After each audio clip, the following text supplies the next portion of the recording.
Let me talk to you about another format, a format where you excelled at. That was ODI cricket. We're getting various opinions. I read Ravi Shastri recently say that ODI cricket may not go on for very long. Make it 40 overs. That may make it exciting. I heard Dinesh Karthik say recently that this 50-over World Cup that you've got probably is the last 50-over World Cup we'll see. What do you see, or what do you foresee, in fact, for ODI cricket? How's ODI cricket's health? It's getting monotonous without any doubt. There are two parts to it. One is the current format, and the next, which I feel it should be played. Let me talk about the current format. The current format, which has been there for a while now, is two new balls. When you have two new balls, you've kind of eliminated reverse swing.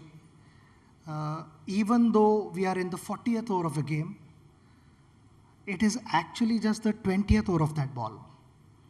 And the ball only starts reversing around 30th over or so, and there is a bit of discoloration. The ball starts getting soft. So if you don't get it right, if a batter doesn't get it right, it's not going to carry all the way.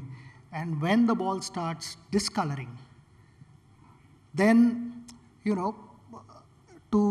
to pick the ball, to pick the shiny and the rough side becomes difficult. And that element is missing today because of two new balls. Yes. Also, for spinners, I've spoken to a few spinners, and then for them, I was just trying to understand their mindset with 5 fielders in the ring. And I said that, for example, if an off spinner is bowling, a standard field is a short fine leg, deep square leg, deep mid wicket, short mid wicket, and long on. You have long off, cover, point, and third man, or sometimes bring the long off up, put deep point if someone is playing reverse sweep. But 5 fielders are in the ring. So what the bowlers are saying, that we don't have the freedom to change our line. We have to stick to middle stump. And even if we know that there is a possibility of batter making a mistake if we change our line, but the price that we end up paying is too heavy. It could be a boundary, and I don't want to give a boundary, just wanting to experiment something. But whereas if we have that extra protection, then I can always do that, but they don't have that today. So the current format, I feel, is heavy on bowlers. It's really, really challenging with 5 fielders in the ring, yeah, and 2 new balls. And then coming to the second bit, which I feel is we should be playing 25 overs first. So divide that into 4 halves. It's like test cricket. So 4 innings, but in test cricket you have 20 wickets. In this format, you only have 10 wickets. So if you are dismissed, you're out of the game for the next 25 overs as well. You don't come back and bat again. Because anyways, we are looking to have that balance.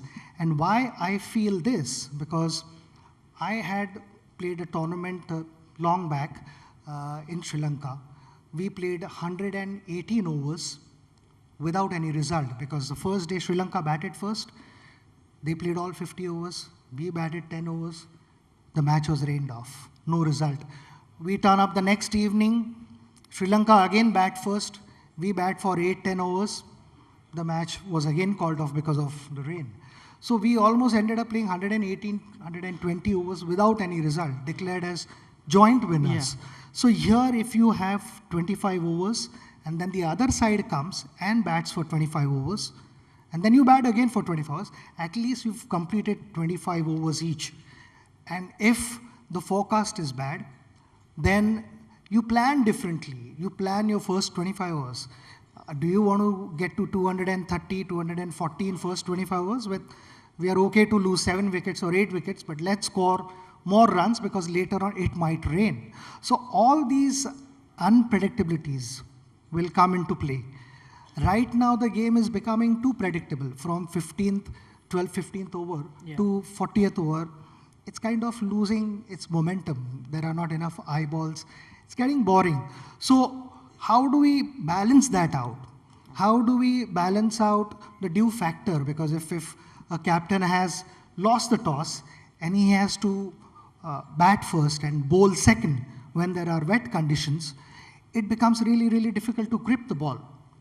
So both teams bowl in the first half and bowl in the second half. Commercially also it makes sense because you get 3 breaks. True.